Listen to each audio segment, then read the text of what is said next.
उपमुख्यमंत्री एकनाथ शिंदेंनी तातडीची आज एक बैठक बोलावली आहे आणि दुपारी 3 वाजता या बैठकीचं आयोजन केलेलं आहे। उपमुख्यमंत्री एकनाथ शिंदेंनी ही तातडीची बैठक बोलावलेली आहे। तर 2 दिवसांमध्ये पालकमंत्री पदाचा तिढा सुटण्याची शक्यता वर्तवली जाते।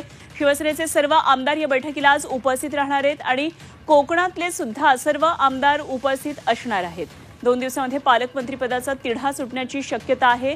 काही महत्त्वाचे मुद्दे आहेत, या मुद्द्यांवर चर्चा होऊ शकते। तर शिंदेंनी आज ही तातडीची बैठक बोलावलेली आणि दुपारी 3 वाजता या बैठकीचं आयोजन केलेलं आहे। कपिल राऊत आमचे प्रतिनिधी आपल्याबरोबर आहेत, आणखी सविस्तर तपशील जाणून घेऊया। कपिल, आज एक महत्त्वाची बैठक आहे उपमुख्यमंत्री एकनाथ शिंदे यांनी बोलावलेली आणि काय नेमके मुद्दे आजच्या बैठकीचे आहेत, कारण ही तातडीची बैठक आहे?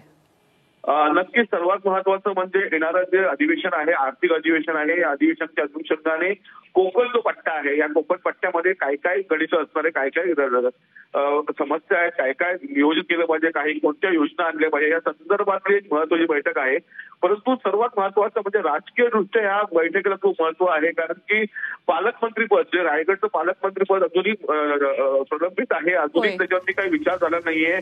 त्या संदर्भात ही महत्वाची बैठक असू शकते, त्या संदर्भात एक महत्वाची चर्चा होऊ शकते, कारण की कोकणातले सर्वच आमदार या बैठकीला असणार आहेत। सह्याद्री अतिथीगृहावरती ही बैठक असणार आहे आणि त्यामुळे कोकणातलं जो पालकमंत्रीपद आहे रायगडचं, याविषयी महत्वाची बैठक किंवा निर्णय होऊ शकतो। आज ही एक महत्वाची घडामोड आहे, राजकीय घडामोड, त्यामुळे या बैठकीकडे सर्वांचं लक्ष लागलेलं आहे। आर्थिक अधिवेशनासंदर्भातली जरी बैठक असली तरी राजकीय दृष्ट्या रायगडचं पालकमंत्रीपद कोणाला जाणार किंवा काय त्याच्यावर निर्णय घेणार याकडे सर्वांचं लक्ष असणार आहे। जरूर कपिल, या घडामोडीवर लक्ष ठेवून रहा, वेळोवेळी माहिती जाणून घेत राहा। तुर्तास धन्यवाद दिलेल्या माहितीसाठी।